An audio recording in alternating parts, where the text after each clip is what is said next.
Bienvenue à tout le monde et j'espère que ce sujet sera utile.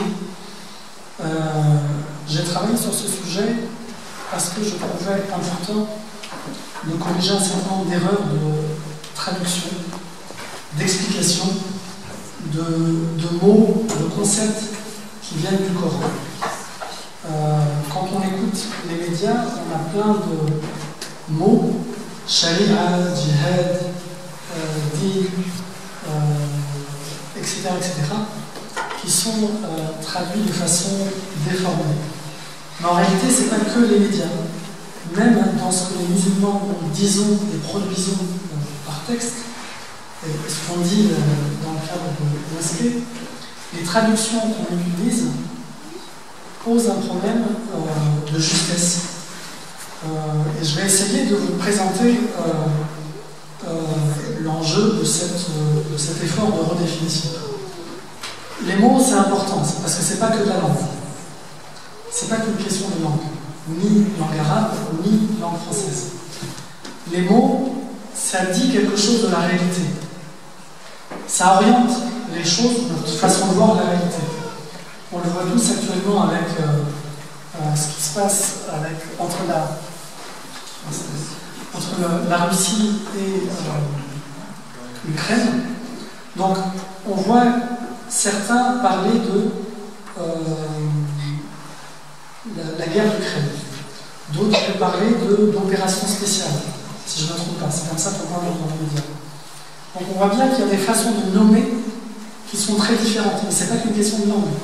Il ne suffit pas de prendre le dictionnaire de la langue arabe ou française pour bien définir la chose. Derrière la façon de nommer, il y a une vision du monde. Il y a une vision de qui on est, qu'est-ce que la vérité, qu'est-ce que la justice, qui est Dieu, est-ce qu'il existe, etc., etc.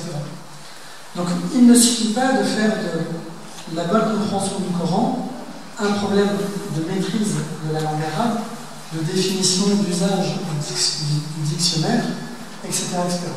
Bien entendu, ces choses-là sont utiles, mais je vais essayer de vous le montrer, mais je pense que c'est aussi des choses que vous sentez, vous connaissez déjà. Il y a beaucoup d'erreurs parce que ça dépasse la question linguistique. Et parler de la guerre d'Ukraine ou d'opérations spéciales, ça change toute la donne.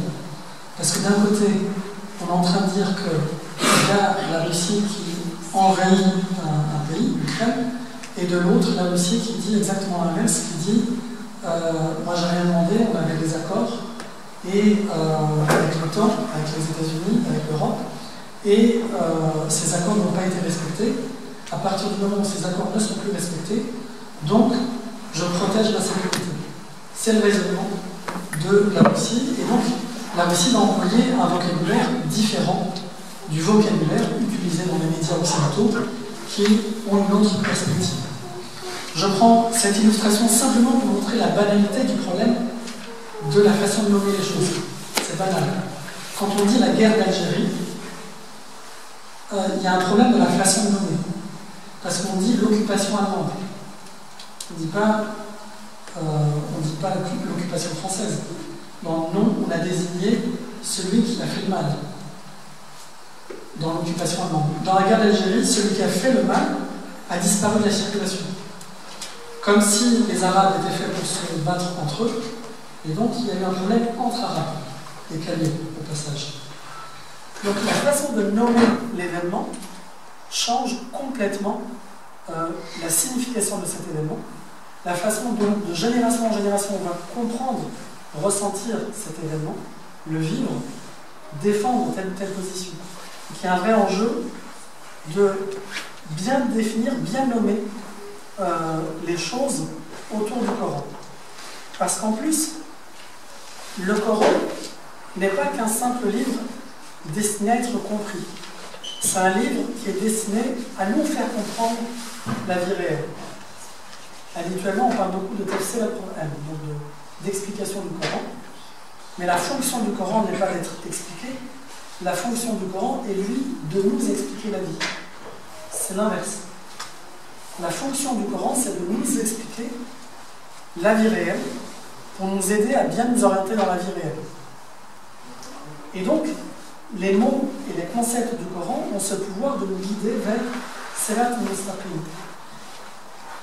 Donc il y a un vrai enjeu à bien comprendre les mots et les définitions telles que données à l'intérieur du Coran. Allah subhanahu wa ta'ala insiste par exemple par moment vis-à-vis de personnes parmi les enfants d'Israël qui vont dire un dorna, donc ils font une dora, pardon, qui disent ra'ina. Et Allah subhanahu wa ta'ala va leur dire ne dites pas ra'ina, dites un dorna. Il la reprend sur des mots. Ra'ina, on peut le traduire par favorise-nous. Ils veulent un traitement de faveur. Et il leur dit n'utilisez pas ce mot, dites plutôt un dorna. Prends-nous en considération. Regarde-nous, prends-nous en considération. Et d'autres parmi les enfants d'Israël ont mélangé al-riba et le commerce en fait. Ça se ressemble. Dans les deux cas, on gagne de l'argent. Quand on fait riba, on gagne de l'argent. C'est une forme de commerce. C'est une forme. Mais Dieu, il introduit une distinction. Il faut différencier le commerce, qui est une pratique où j'achète des choses et je les revends, et c'est halal, la façon de faire est halal, du riba qui consiste, ça ressemble au commerce. Parce que dans le riba aussi, j'achète un truc, ce truc c'est de l'argent, que je revends en prêtant à des personnes qui en ont besoin. Ça se ressemble, la mécanique ressemble complètement, mais il y a une grande différence. Et donc, Allah subhanahu wa ta'ala va insister pour distinguer la façon de nommer. Bien nommer les choses, c'est participer à l'ordre sur terre. Mal nommer les choses, c'est participer au désordre. Parce qu'à chaque fois qu'on crée de la confusion dans la façon de nommer les choses, eh bien, on participe d'une façon ou d'une autre à l'injustice autour de nous. Et cette injustice autour de nous, on la voit bien puisque les principaux concepts du Coran, plus largement de l'islam, on a perdu la maîtrise de leur définition aujourd'hui. On a perdu la maîtrise de...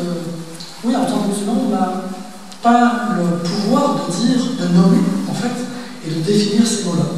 Ces mots-là sont largement définis par le pouvoir médiatique qui impose une définition, et c'est comme ça qu'on a hérité de djihad au sens de personne. C'est aussi pour ça qu'on a hérité de din, qui est traduit maintenant par tous par religion.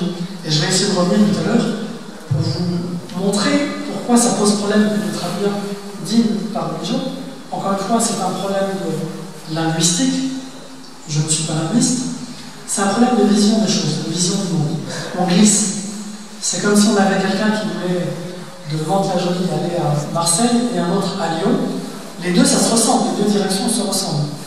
Mais c'est pas le même train. Ou si c'est le même train, il n'a pas tout à fait le même trajet. Eh bien, c'est exactement ça l'enjeu des mots. Beaucoup de mots se ressemblent, mais ça ne va pas tout à fait dans la même direction. Choisir un mot plutôt qu'un autre, c'est comme si je choisissais deux trains différents. Et donc, au final, le jour où je rendrai les comptes devant Dieu, je me serais planté de direction parce que j'aurais pris un train qui n'est pas tout à fait vers le bon endroit où je voulais, où l'islam nous invite à aller. Voilà un petit peu en introduction pourquoi redéfinir les concepts du Coran est non seulement utile, mais aussi vital pour nous aujourd'hui. La plupart du vocabulaire qu'on utilise non musulman, et là on sort des médias, c'est un vocabulaire dont les mots et les définitions nous sont donnés par bizarrement, alors qu'on croit que c'est l'islam et le Coran qui nous les fournit, c'est surtout la culture chrétienne et moderne qui nous les fournit. Par exemple, quand on dit prêche, le prêche du vendredi, c'était hier, c'est ça. Le prêche du vendredi. Le mot prêche, si on regarde quelques secondes, qui en France utilise le mot prêche dans la vie courante?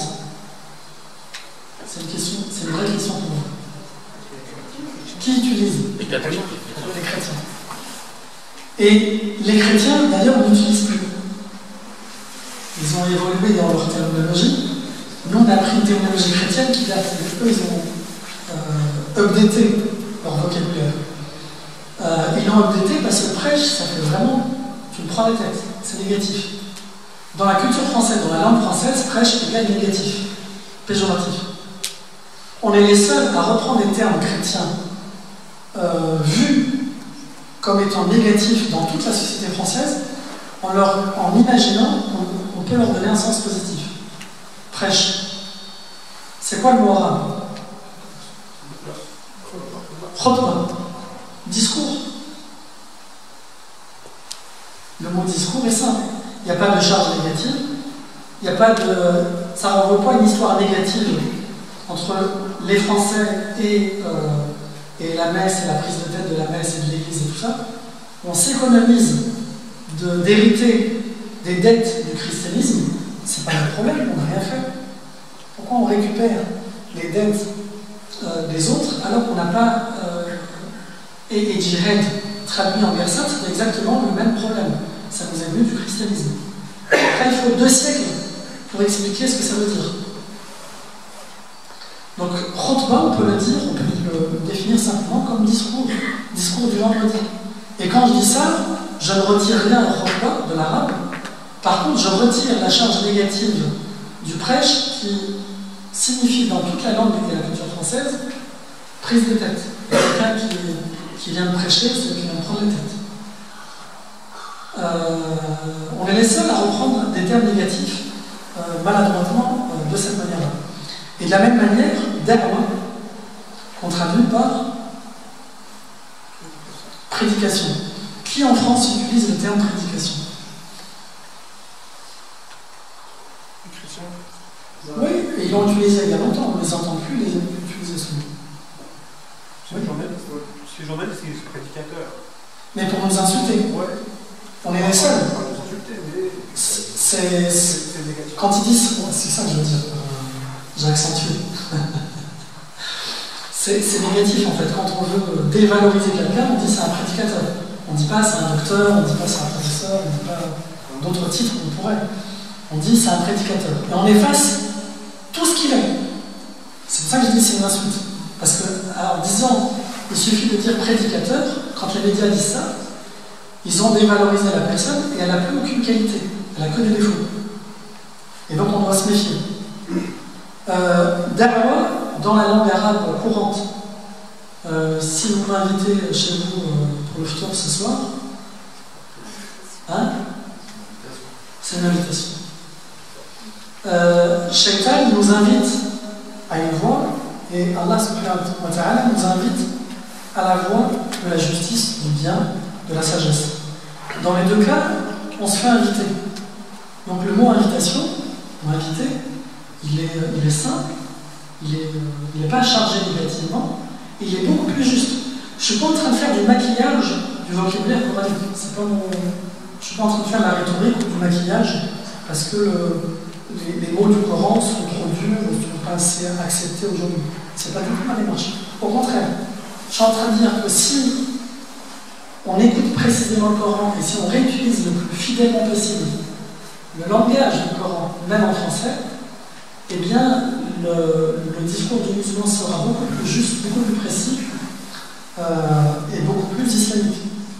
Je ne suis pas là pour faire un cours de maquillage et déformation du discours coranique. Au contraire, le discours coranique est pur et précis et tout l'enjeu de cette introduction sur les concepts du Coran, c'est de redécouvrir la force et la justesse du discours coranique. Le discours coranique n'est pas là pour faire des prêches, pour nous prendre la tête, il est là pour nous faire une invitation, et chaque être humain est libre de suivre ou de faire tout ce qu'il veut.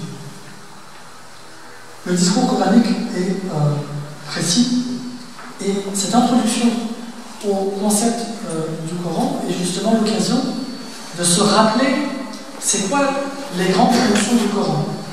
Alors, on sait qu'Allah subhanahu wa ta'ala, il a 99 noms, on peut en comptabiliser plus, et en découvrant, en creusant les 99 noms, on peut approfondir notre compréhension de c'est qui Allah. De la même manière, on peut approfondir notre compréhension de c'est quoi le Coran et à quoi sert le Coran en regardant simplement dans le Coran les noms du Coran, asma wa sifat al-Qur'an, les noms et les qualités du Coran, tels que Dieu nous les donne très simplement à l'intérieur du Coran. Je ne veux pas faire l'exercice parce que ça nécessiterait une intervention en part entière, mais simplement retenir 2-3 grandes fonctions. La première, c'est quand Sayyidina Adam alayhi salam, il a commis une faute au paradis, et la faute qu'il a commise, c'est Shaitan qui va l'embrouiller. Donc il est au paradis, il n'est pas à Mantes-la-Jolie, il fait froid, etc., etc. Il est au paradis, donc c'est le maximum du bien dont on peut jouir dans la vie et en dehors de la vie. Et Shaitan va inverser le sens de la réalité. Il va lui dire, au fait, tu sais pourquoi Dieu t'a interdit cet arbre, de toucher à cet arbre? Là où Adam alayhi salam avait droit à tout, sauf à un truc. Shaitan va capter son attention sur le truc et lui faire oublier tout le paradis qui lui était permis. Inversion de la réalité. Il va désaxer son attention. Et donc il va toucher à l'arbre qui lui était interdit, et en touchant à cet arbre, il tombe dans une injustice. C'est ça le sens que donne le Coran à ce geste. C'est pas l'arbre de la connaissance, c'est pas l'arbre de l'amour, c'est pas l'arbre du plaisir. Ça, c'est la signification biblique qui n'est pas la signification coranique. C'est une injustice. Dieu lui pardonne.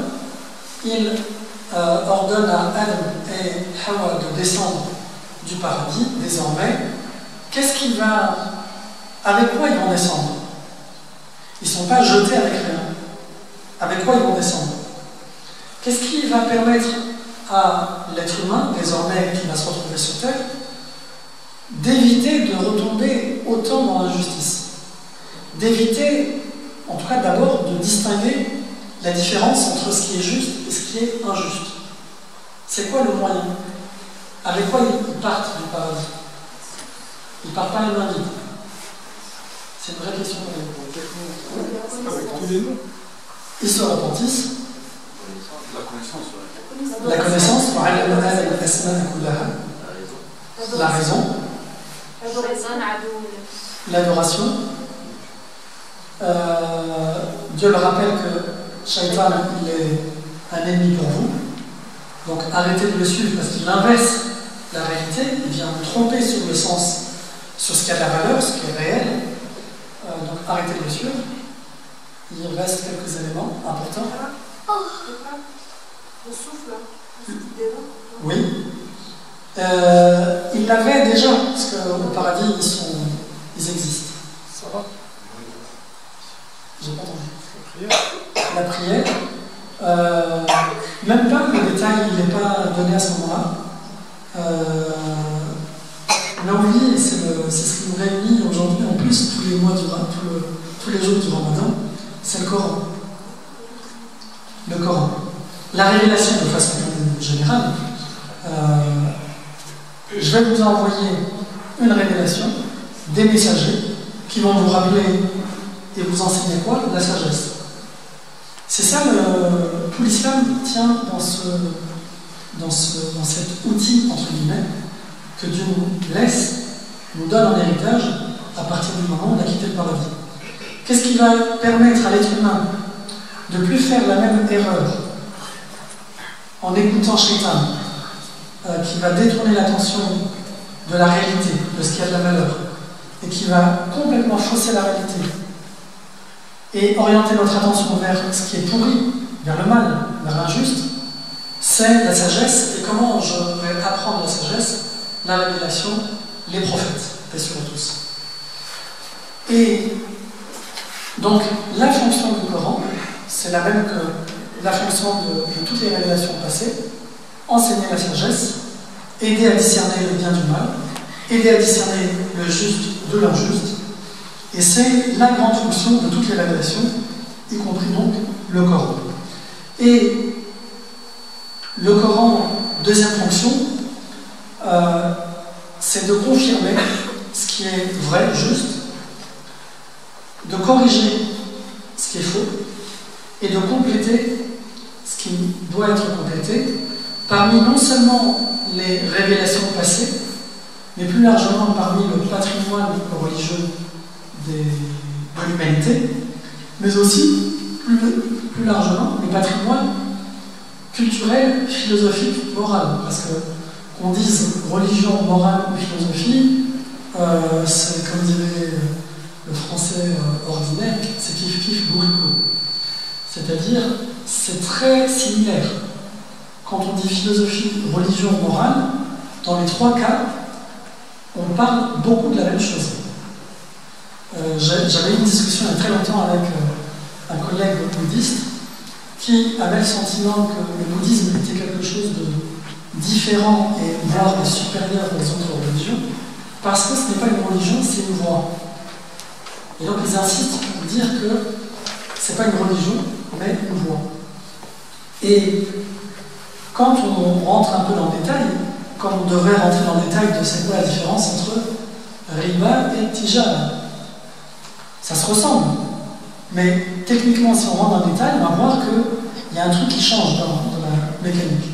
C'est quoi la différence entre bouddhisme, judaïsme, christianisme et tout ça, et islam, et philosophie et morale? Il n'y a pas de grande différence parce qu'en fait, dans tous les cas, ils répondent à la question d'où on vient, comment ça va se finir, qu'est-ce qui se passe après la mort, c'est quoi le sens de la vie, et qu'est-ce qu'on doit faire dans la vie pour être bien. Pour le dire très simplement, tous répondent à cette question. Après, on n'y répond pas tous de la même manière, mais tous répondent, et donc ils ont tous une fonction religieuse. Alors qu'ils se cachent aujourd'hui en disant que vous êtes dans une religion et c'est une croyance et vous ne pouvez pas le prouver, etc. Et nous on est dans la vérité et on est dans la voie et c'est pas pareil, etc. On est dans la philosophie et c'est pas pareil, non. Dans tous les cas, on joue sur le même terrain. On n'a pas les mêmes réponses, mais c'est le même sujet. Il s'agit des mêmes sujets.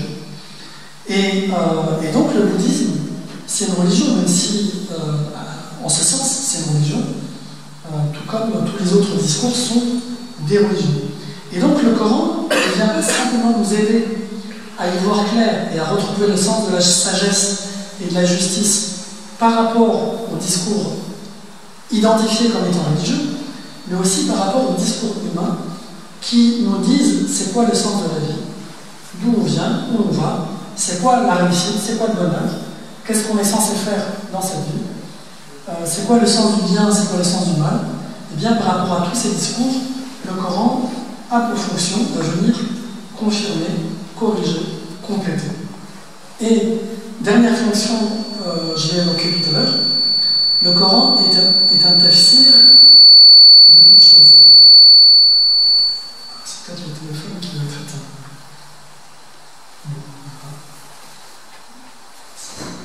Je vais éteindre peut-être pour éviter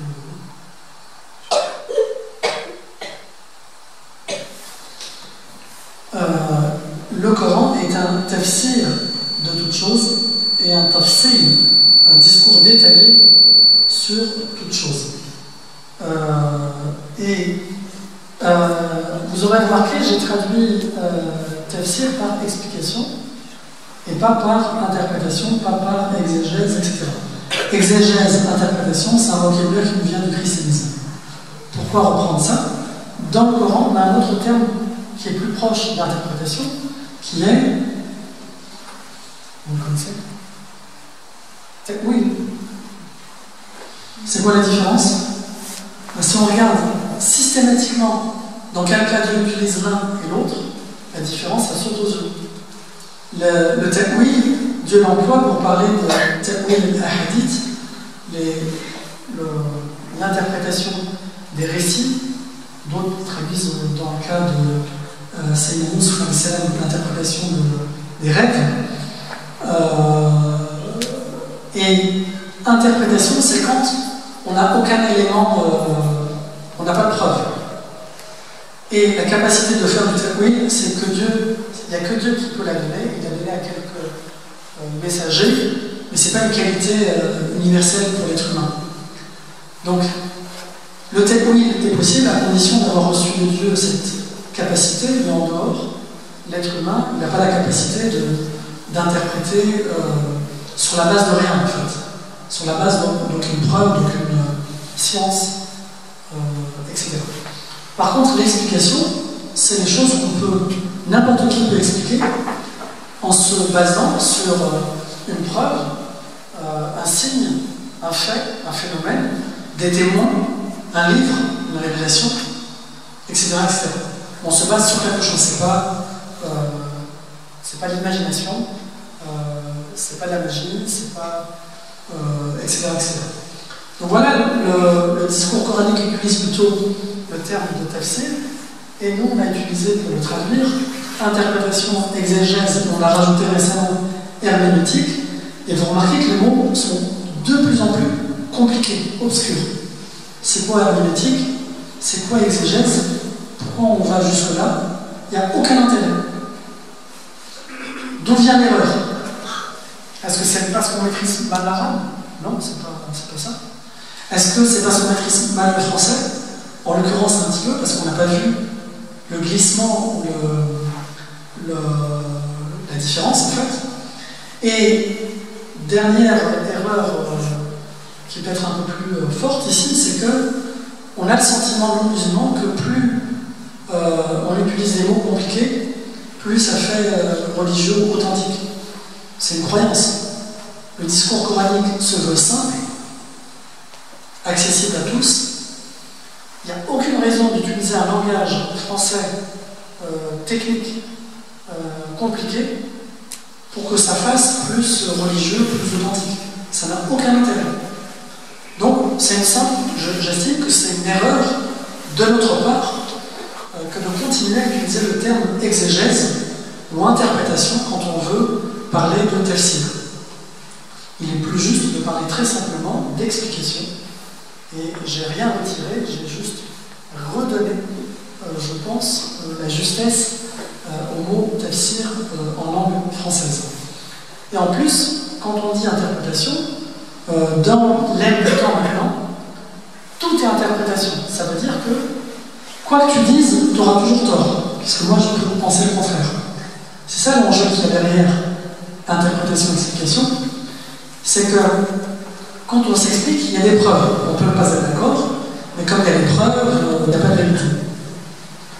On n'est pas là pour interpréter le Coran au sens de dire tout et n'importe quoi, et chacun a le droit de dire tout et n'importe quoi, et personne ne peut dire qui a tort et qui a raison. Et c'est comme ça qu'on a légitimé un discours terroriste sur la base du Coran, en disant bah non, il a le droit d'interpréter comme toi. Donc si lui il interprète comme ça, c'est qu'il n'y a pas de fumée sans feu. Donc c'est bien votre religion qui pose un problème.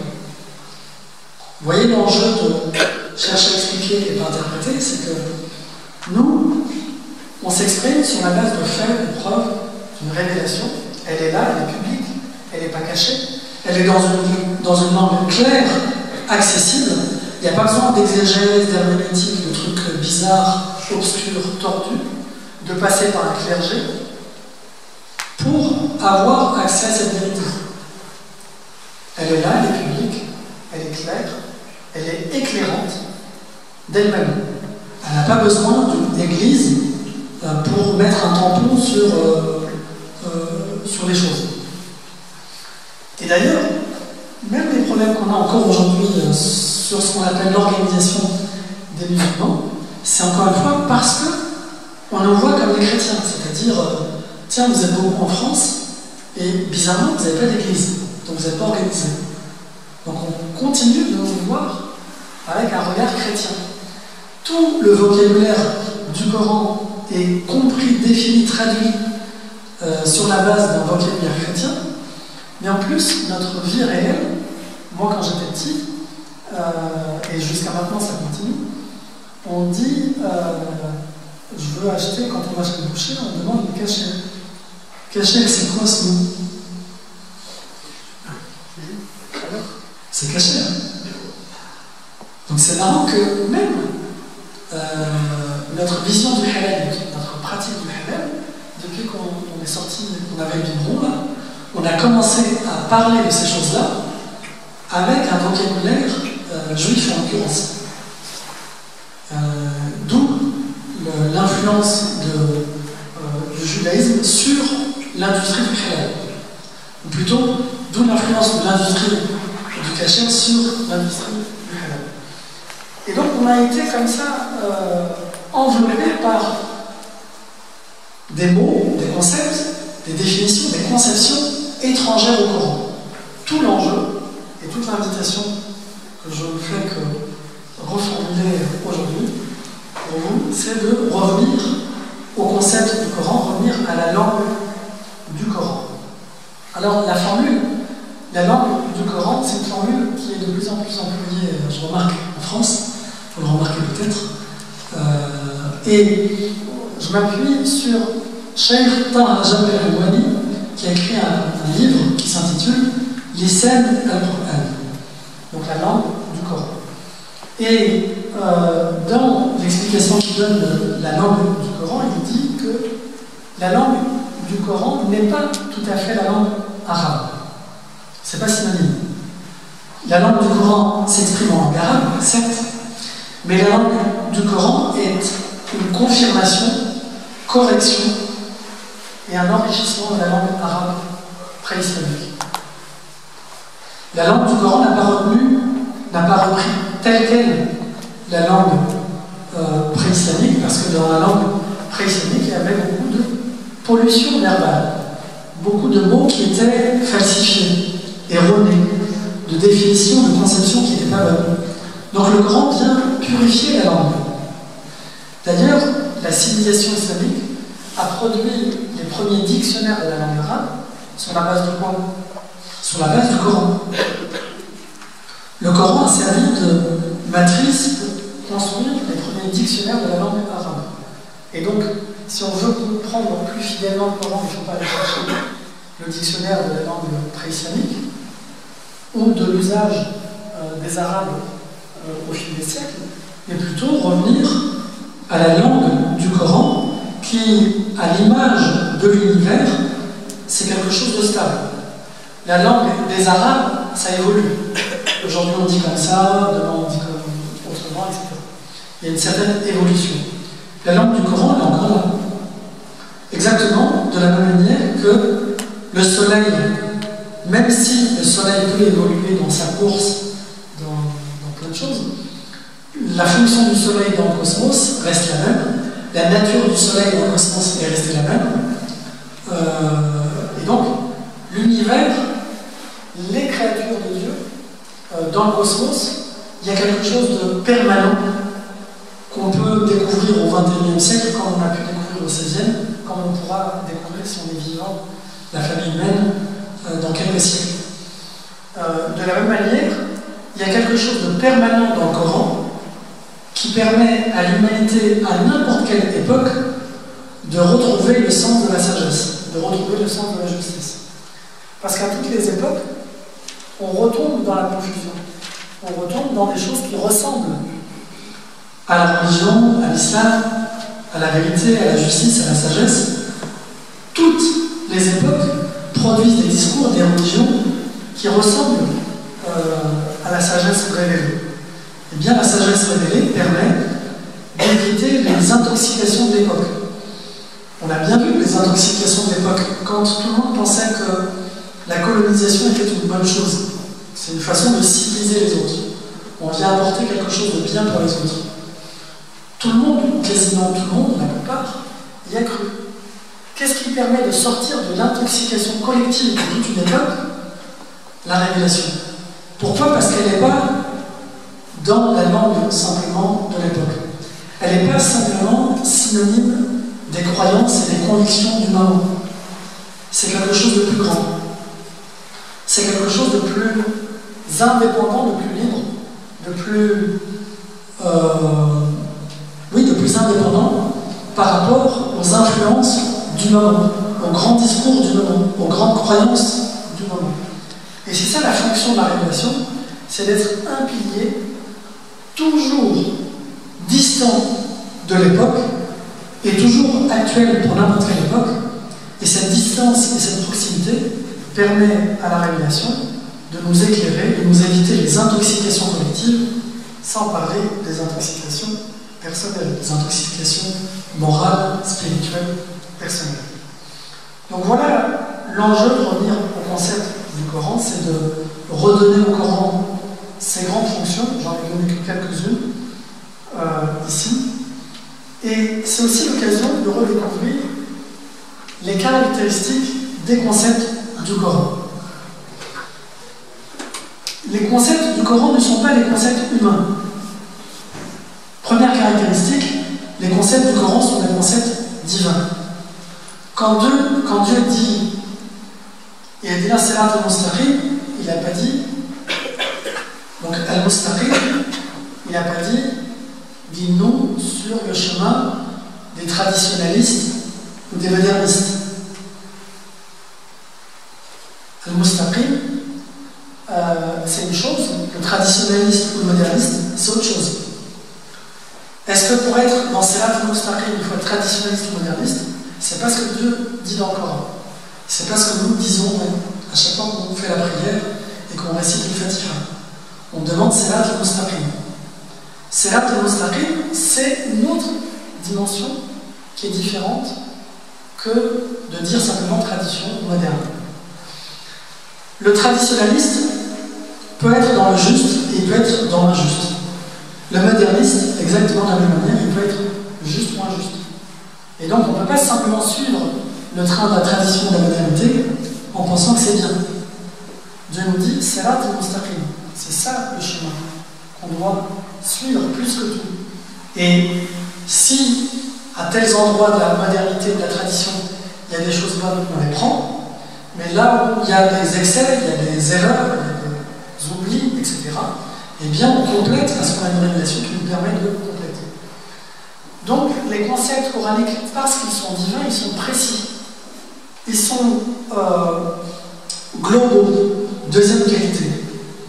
Ils sont globaux, ça veut dire quoi? Si je suis simplement traditionnaliste ou moderniste, ça c'est de l'idéologie. L'idéologie, c'est le vaccin du moment. L'époque a exagéré dans une direction, j'invente une idéologie comme un vaccin qui va corriger l'excès d'aujourd'hui, ou l'excès d'aujourd'hui. C'est comme ça que capitalisme, socialisme, etc. C'est l'excès d'une théorie qui a été concrétisée en système politique, économique, etc. Et bien pour corriger, il faut faire l'extrême inverse. Vous allez insister sur l'individu, on va insister sur le collectif. Et ceux qui auront insisté sur le collectif, et ben on va insister sur l'individu, et ainsi de suite. Et ben cette façon de fonctionner, elle est humaine, mais elle n'est pas divine, elle n'est pas saine, elle n'est pas sage, elle n'est pas juste. Parce qu'on ne peut pas toute sa vie passer d'extrême en extrême. Et c'est pas parce qu'il y a eu des traditionnalistes qui ont insisté sur la valeur des anciens, il fallait respecter les chefs, etc., que le moderniste va tout faire sauter, on ne respecte plus rien, si ce n'est mes passions à moi personnelles, la mode du moment, etc. Passer de cet extrême à l'autre n'apporte rien de bon à la société, à l'époque, à l'humanité. C'est pas du tout le style du Coran que d'inviter la famille humaine de passer d'une extrême à l'autre. Les concepts du Coran sont globaux. Ça veut dire que je n'ai pas besoin de faire la révolution, je n'ai pas besoin de rejeter pour avoir le droit de cultiver quelque chose. L'islam a donné, par exemple, la légitimité depuis très longtemps, depuis le début, à valoriser le fait de pouvoir se marier tout en aimant la personne qu'on aime. On n'a pas passé 14 siècles à pousser les gens à se marier sans aimer et sans avoir le droit de choisir en plus avec qui on veut se marier. Dès le début, le droit de choisir avec qui on veut se marier et le droit d'aimer la personne avec qui je vais me marier était donné. Donc on n'a pas besoin de faire une révolution 50 000 ans après pour avoir le droit de choisir et avoir le droit d'aimer. Et comme pendant des siècles on s'est marié sans avoir le droit de choisir et sans s'aimer, donc on fait sauter le mariage et on défend que l'amour hors mariage. Ça, c'est des extrêmes. C'est des réactions civilisationnelles adolescentes. Ma formule est paradoxale parce que normalement, la civilisation est tout le contraire d'une réaction maladroite qui serait celle d'un adolescent, mais on a affaire à des civilisations adolescentes qui ont la même maladresse. Elles surréagissent. Elles réagissent sans peser les choses, sans voir les choses de façon globale. Donc, deuxième grande caractéristique des concepts du Coran, c'est d'être globaux. Comme ils sont globaux, ils sont complets, il n'y a pas besoin de faire de crise d'adolescent, il n'y a pas besoin de s'énerver. On peut parler calmement et découvrir les dimensions globales qu'il y a dans la vision coranique des choses. Les concepts du Coran sont dynamiques. Et ce dynamisme permet d'être pertinent pour n'importe quelle époque, pour n'importe quel contexte culturel, linguistique, religieux. Il n'y a pas de limite spatiale, temporelle, culturelle à la pertinence, à l'actualité, à l'universalité des concepts du Coran. Je vais prendre un exemple, le concept de Tezkiyat an-Nafs. C'est pas la même chose de purification de l'âme. C'est pas la même chose d'appliquer Tezkiyat pour une personne ou pour une communauté ou même une civilisation qui est dominée ou une autre qui serait dominante, dominatrice, en position de force. La purification de l'âme de quelqu'un dominé, c'est quelqu'un qui a un complexe d'infériorité, qui a peur de commencer à faire des choses parce qu'ils ne se sentent pas capables, qui a un vrai problème de... Ils ne se sentent pas capables même de comprendre. C'est très choquant aujourd'hui d'entendre des musulmans, et ça c'est une idée très partagée malheureusement, c'est une idée toxique très partagée. L'idée selon laquelle on est qui pour comprendre le Coran? On est qui pour comprendre le Coran? C'est terrible. J'avais donné cet exercice à des étudiants, et réaction du groupe d'étudiants, oui mais en fait, on est qui pour essayer de comprendre le Coran et faire l'exercice? On est dans un cadre pédagogique, on cherche à comprendre, c'est comme si on était sur un entraînement de foot ou de boxe ou de ce qu'on veut, on est en train d'apprendre. Et donc on a droit à l'erreur. L'entraînement va aboutir à des erreurs, on s'entraîne à corriger les erreurs. C'est le lieu où jamais, tout comme la mosquée. C'est les lieux où on apprend à corriger nos erreurs. Donc on a besoin de sortir les erreurs pour pouvoir les corriger. Et ce réflexe de beaucoup de musulmans aujourd'hui, qui consiste à dire qu'on est qui pour comprendre le Coran, d'un côté il y a quelque chose de bon et de sain. Ça veut dire qu'on est modeste, ça veut dire qu'on reconnaît qu'il y a des gens qui connaissent plus que nous, ça veut dire qu'on pourrait être porté à se référer à des gens plus savants que nous, et ça c'est le très bon côté des choses. Le très mauvais côté des choses, c'est que c'est aussi un prétexte pour lire tout et n'importe quoi sauf le Coran. Pour essayer de comprendre tout et n'importe quoi sauf le Coran. Je peux vous faire un tafsir de tous les films d'Hollywood, y compris Bollywood, de tous les livres de psychologie, de magazines pourris. Je peux vous faire un tafsir détaillé. Vraiment. Par contre, le Coran, je ne peux pas vous dire plus. Shaitan a réussi à nous détourner, exactement comme au paradis, de là où toute notre attention devait aller. Il nous a fait détourner du Coran qui est la source première de la connaissance du musulman et de l'être humain. C'est la source première pour aller chercher la sagesse. Et bien on va chercher à s'orienter dans la vie réelle aujourd'hui vers toutes les sources de connaissances, sauf ou en dernier, c'est le Coran. On a marginalisé le Coran, tout comme Shaitan a poussé Adam ou Hawa au paradis, et sur eux, à marginaliser le paradis et à porter toute leur attention sur le seul arbre interdit. Ici, les autres arbres de la connaissance ne sont pas interdits. Donc, allez lire tous les autres livres possibles et imaginables. En principe, ce n'est pas interdit et ce n'est pas le sujet. Mais le sujet, c'est qu'on a été détourné, notre attention a été détournée du Coran, et on est devenu flemmard, on a la flemme de traiter le Coran avec le même sérieux, en cherchant à le comprendre aussi sérieusement que comprendre un problème de mécanique quand j'ai ma voiture qui est en panne, et là on se prend la tête, que comprendre un devoir qu'on m'a donné à l'école ou à la fac, et là je me prends la tête à chercher, à enquêter, etc. Et dès qu'il s'agit du Coran, le cerveau saute, et non seulement je ne fais pas l'effort d'aller chercher vers plus savant que moi, mais en plus, je ne fais rien en fait. Et tout ça au nom d'un certain respect du Coran, et comme quoi Shaitan arrive à nous arnaquer aussi avec de bonnes intentions, aussi avec de bonnes attitudes. Ici, on respecte le Coran, on ne veut pas dire et faire dire n'importe quoi, c'est une bonne chose, et bien au nom de cette bonne intention, on s'est éloigné du Coran, et on fait tout l'effort de comprendre.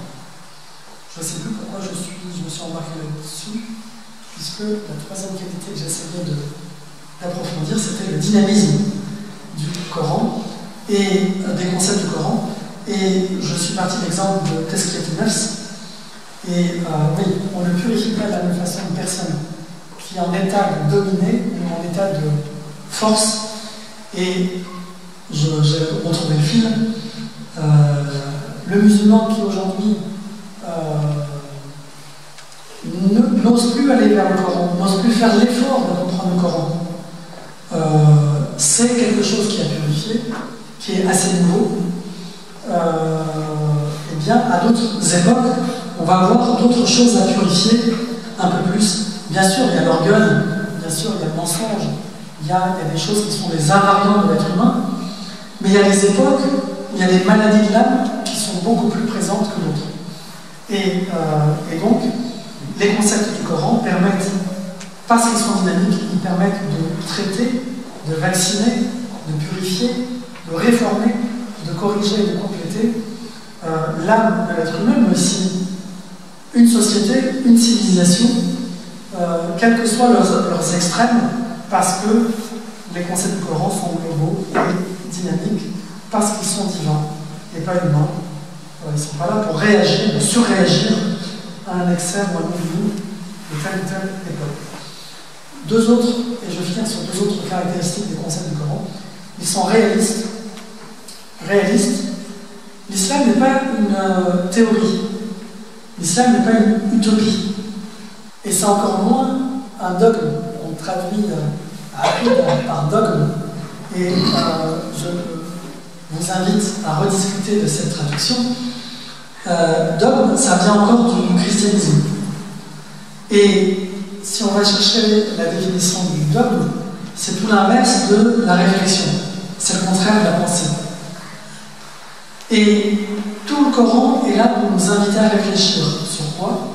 Sur la révélation, les signes présents dans la révélation, les signes présents dans l'univers. C'est tout l'inverse du dogme. C'est tout l'inverse aussi de la croyance. On dit l'islam c'est la croyance en Dieu, la croyance en ceci, cela, etc. Le mot croyance nous est venu encore du christianisme. On peut prendre et prenez dès maintenant s'il y a des gens qui sont motivés avec un téléphone, c'est un volontaire pour chercher la définition de croyance sur Internet. Vous allez voir, c'est pas moi, c'est pas un choix personnel. J'ai pas de problème avec les mots personnellement. Mais c'est les mots tels qu'ils sont définis de façon forte, explicite. J'avais consulté le dictionnaire Larousse et consulté d'autres dictionnaires. Le contraire de croyance, c'est la science. Et c'est aussi la vérité. Autrement dit, le monde moderne a donné à la religion le pouvoir d'être libre, mais à la marge. On te laisse faire ce que croire dans tes trucs, mais à condition que tu restes dans ton placard, la sphère privée. Et dans ton placard, dans ta chambre, tu peux penser que Dieu c'est un Père Noël, etc. Et pas de problème. Mais quand tu viens dans la société, dans la vie réelle, tu réutilises ta raison, et là on va parler de preuves, d'arguments rationnels, de faits, etc., etc. Le discours coranique ne correspond pas du tout au discours d'une croyance. Pas du tout. On est beaucoup plus proche d'un discours scientifique que du discours d'une croyance. Pourquoi le musulman continue à utiliser le mot croyance pour expliquer l'aqida, pour expliquer l'islam, etc. C'est une erreur de nos prédécesseurs et c'est un oubli de notre part. On n'a pas évalué la chose et on est en train de reproduire passivement ou activement cette erreur. Et cette erreur, encore une fois, n'est pas simplement une erreur de langue, de vocabulaire. Je ne fais pas de la linguistique, je ne suis pas là en train de faire un cours de français ou d'arabe.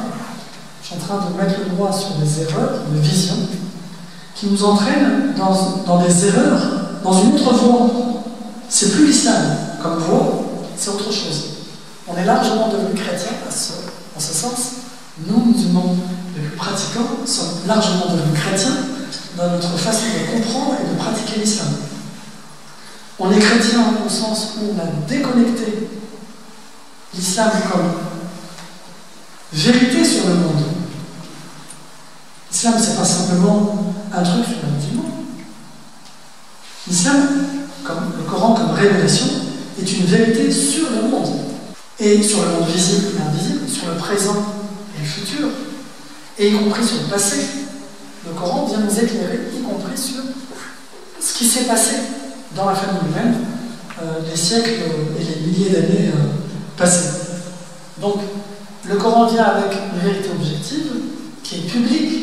Elle n'est pas cachée, elle n'est pas secrète, il n'y a pas de mystère, elle est là. Rentre dans le Coran, rentre dans la langue arabe qui est toujours accessible, qui est toujours aussi claire, qui est toujours aussi précise. Il n'y a pas d'ambiguïté. Eh bien, c'est tout l'inverse de la croyance, et c'est tout l'inverse du dogme. Donc je disais, les concepts du Coran sont réalistes. C'est pas une utopie, c'est pas une croyance, c'est pas un dogme, c'est pas une abstraction, et c'est quand même le fruit du créateur de l'univers, de tout ce qui peut exister dans le cosmos, de visible et d'invisible, et donc on est au cœur de la réalité. Le Coran vient nous montrer la vérité sur la réalité. Il ne vient pas nous inviter à une croyance. Le Coran ne nous invite pas à croire en Dieu.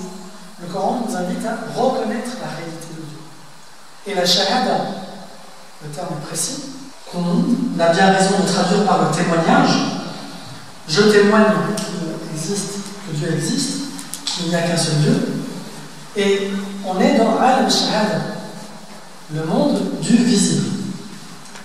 Donc avec tout ce que Dieu m'a donné, ma raison, mes sens, mon cœur, la révélation, l'histoire, l'univers, tout ce qui a m'apporté, eh bien, ashhad, je témoigne.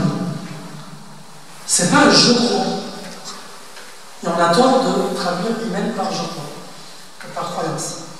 Donc, le Coran nous invite à reconnaître, à voir ce qu'on voit, à voir la réalité en face, et non pas à nous détourner de la réalité pour nous réfugier dans une croyance. En ce sens, on n'est pas chrétien. En ce sens, on n'est pas croyant. On n'est pas croyant. On reconnaît la réalité.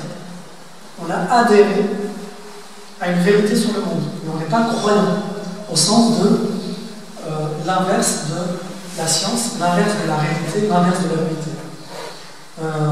Nous, on ne fait que reconnaître la réalité. C'est vous les croyants, la vérité. C'est vous les croyants qui ne reconnaissez pas la réalité. La réalité d'un créateur, la réalité d'un univers qui ne peut pas exister sans créateur, et le fait que la science existe et que tous les jours, depuis des siècles, la science recherche les causes de tout ce qui bouge sur Terre, c'est la preuve que la science moderne a tort de croire que Dieu n'existe pas, puisque en permanence, la science, son boulot quotidien, ça consiste à rechercher la cause de toute chose. Et de façon très magique, la science agit comme un croyant en disant qu'il y a eu un truc qui s'appelle le Big Bang, il y a eu des trucs qui se sont passés, et à partir de là, la vie a existé, etc. Ok, quelles que soient tes histoires, ta théorie, etc., Les premiers trucs dont tu parles, comment ils sont arrivés sur Terre? Là, ils arrêtent, ils ferment la porte, ils ne veulent pas aller plus loin. Donc là, ils se comportent comme des croyants. C'est les scientifiques modernes athées qui sont croyants. Le musulman n'est pas croyant, il est celui qui reconnaît la réalité. C'est évident que l'univers n'a pas pu être créé à partir de rien, sans créateur. Voilà. Donc le terme Aqida ne doit pas être traduit par croyance, credo, dogme. Tout ce vocabulaire, nous l'avons emprunté au christianisme et ça nous a embarqué dans des significations étrangères au Coran et à l'islam. Dernière grande caractéristique, il vient, le Coran, aider l'être humain à avoir une meilleure vie dans cette vie et encore plus dans la vie future. Parce que la vie future, c'est le pire et le meilleur qui nous attend. L'enfer, c'est quand même pire que le mal qu'on peut goûter dans cette vie. Et le paradis est meilleur que tout le bien qu'on peut goûter dans cette vie.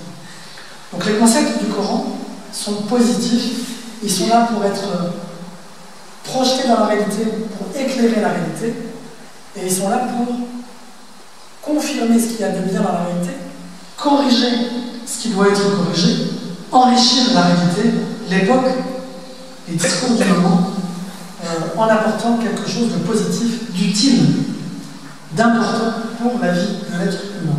Est-ce que ça vous fait réfléchir?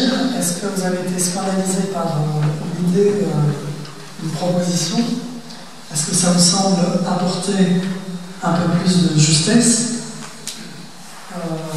Est-ce que ça vous semble utile de reprendre en main ensemble dans les mosquées, dans les instituts, dans les écoles, dans les associations, la façon dont on nomme, traduit les concepts du Coran et dont on les explique? Est-ce que ça ne nous ouvre pas un chantier en France, en français, dans la langue française, pour convenir ensemble, travailler ensemble d'une meilleure façon de dire et d'expliquer les mots du Coran? Est-ce que cette science est utile ou pas?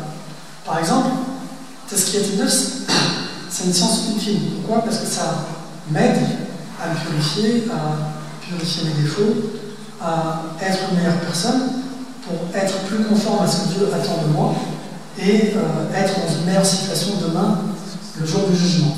Donc voilà, ça c'est une science utile. C'est le raisonnement qu'il a. Après, il prend la physique.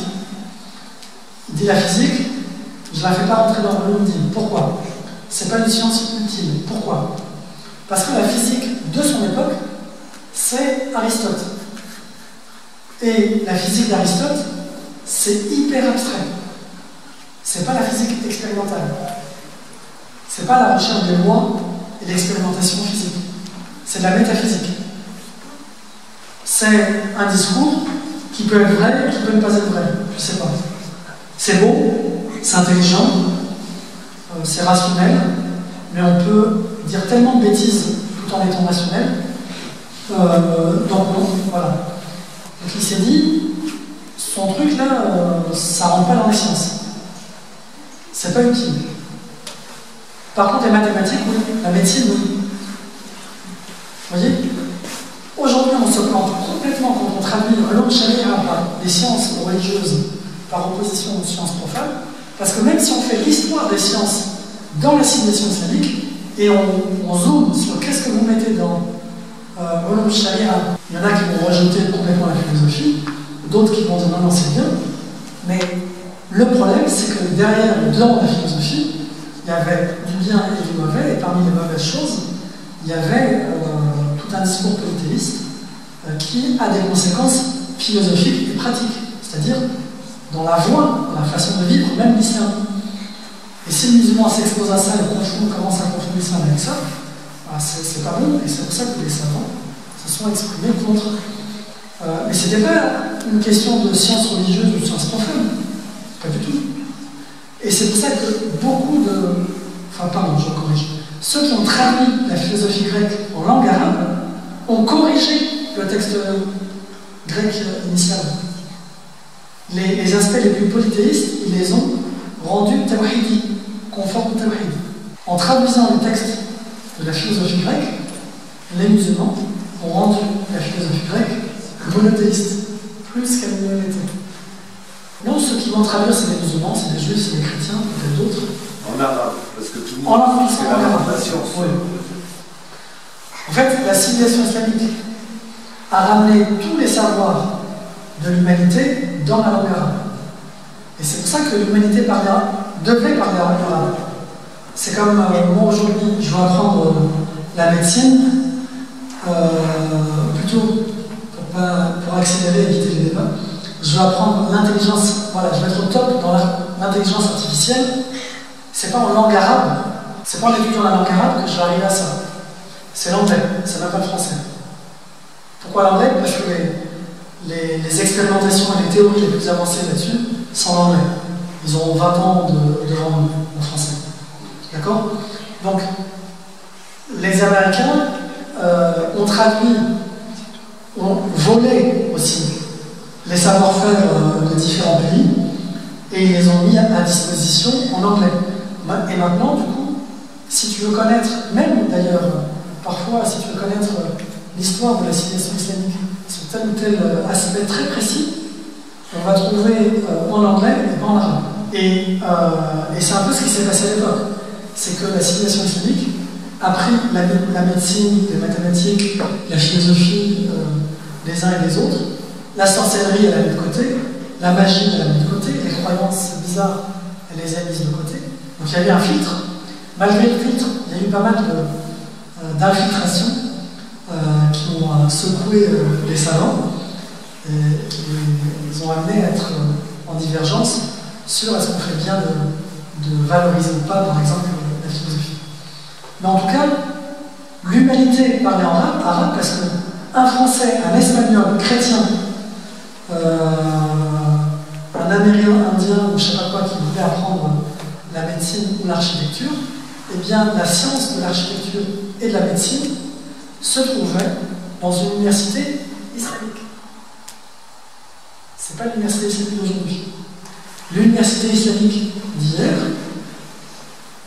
d'ailleurs on appelle ça El-Kulliya. El-Kulliya vient de El-Kulli, l'universel, le tout. Pourquoi on appelle ça Al-Kulliya? Parce que c'est l'endroit où on apprend toutes les sciences. Subhanallah. C'est ce que j'expose là, les preuves sont hyper palpables. Elles sont dans les murs, dans les manuscrits, dans le Coran. Mais tout notre discours a déformé cette réalité parce qu'on a été influencé d'un côté par le christianisme et de l'autre par la réaction moderniste. Donc le discours musulman est déformé par ces deux influences-là. Ce qui a donné l'école, Al-Kulliya. Exactement. Donc on vient apprendre la médecine dans une université, Kulliya, dans laquelle on a une mosquée, dans laquelle il y a une librairie, et dans la librairie, on trouve la médecine, l'architecture, l'urbanisme, sans parler, bien entendu, du Coran, des sciences autour du Coran, des hadiths, du fiqh, etc., etc. Voilà, c'était quoi une bibliothèque islamique? Voilà, c'était quoi une université islamique? La signification a totalement changé. As-salat, as-sawm, az-zakat, comment on peut les traduire? Alors, ça a l'air simple, mais tu as raison de revenir à ces basiques. Moi, j'entends beaucoup, subhanallah, des gens compétents, parmi des imams, des profs, etc., qui traduisent zakat par aumône, par exemple. Bon, ça, c'est une erreur. Zakat, c'est un truc obligatoire. Une aumône, c'est un truc facultatif. Tu peux faire, tu peux ne pas faire. Tu fais ce que tu veux. C'est ça la distinction. Après, j'aime pas le mot aumône parce que ça nous installe dans toute la liste, dans toute la série de vocabulaire qu'on a pris au christianisme. Et c'est pas que j'aime pas le christianisme, c'est que ça nous fait entrer dans des significations différentes par rapport à la signification qu'on a eue. Quand le prophète sallallahu nous dit sourire est une aumône, donner un conseil c'est une aumône, aider quelqu'un c'est une aumône, retirer quelque chose de la route de gênant c'est une aumône, etc. Bon là j'ai traduit aumône. dis plutôt c'est une sadaqa. Je dirais c'est un don. Le mot don, ça fait plus rafraîchissant. Aumône, ça fait très sectaire. Il n'y a plus que les chrétiens qui font les aumônes. Et nous. Et je préférerais dire don, tout simplement. Sadaqa, don. Pourquoi utiliser un mot un peu moins simple que don? Et zakat, la meilleure traduction que j'ai trouvée, c'est de dire que c'est un impôt social purificateur. On pourrait s'arrêter à impôt social. Impôt parce que c'est imposé. Une sadaqa, un don, tu donnes si tu as envie. Mais un impôt, si tu ne payes pas, les impôts, ils augmentent. Et ils te taxent sur ton compte. Ils t'envoient la police. Ça, c'était la version avant le tout numérique. Maintenant, prélèvement à la source. Ils viennent te taxer sur ton compte. Donc, impôt au sens d'imposer. Zakat, c'est quelque chose d'obligatoire. Impôt, c'est bien. C'est la bonne traduction. Et social, parce que c'est pas un impôt religieux, ça ne veut rien dire. Ça a une visée, une vision, une finalité sociale, ça va répondre à des besoins de la société. Purificateur, parce que dans Zakat, c'est la même famille que Tazkiya, on vient purifier tes biens et ça purifie la personne qui donne, qui s'acquitte de cet impôt. Et ça vient aussi purifier le regard des gens qui sont de conditions plus modestes, moins fortunés, qui ont la rage quand ils te voient avec ta voiture qui coûte 150 000 €. Donc, au-delà du livre, c'est cette démarche que je trouve la plus importante, parce que si on a un référentiel commun pour bien expliquer, et quand on est une maman, quand on est une école privée musulmane, quand on a une mosquée, etc., et tous les jours on utilise ces mots. Et tous les jours on se plante, en partie, pas que. Je ne dis pas que. Pas voir il y a des erreurs, ça ne veut pas dire que tout est faux dans le discours qui est tenu. Mais en tout cas, on peut améliorer ce discours en le rendant plus juste par rapport aux idées du Coran. Et une fois qu'on est plus proche des idées du Coran, eh bien, on va pouvoir redonner au Coran son pouvoir de mieux nous expliquer les choses de la vie, son pouvoir de mieux nous guider dans les choses tordues de la vie quotidienne.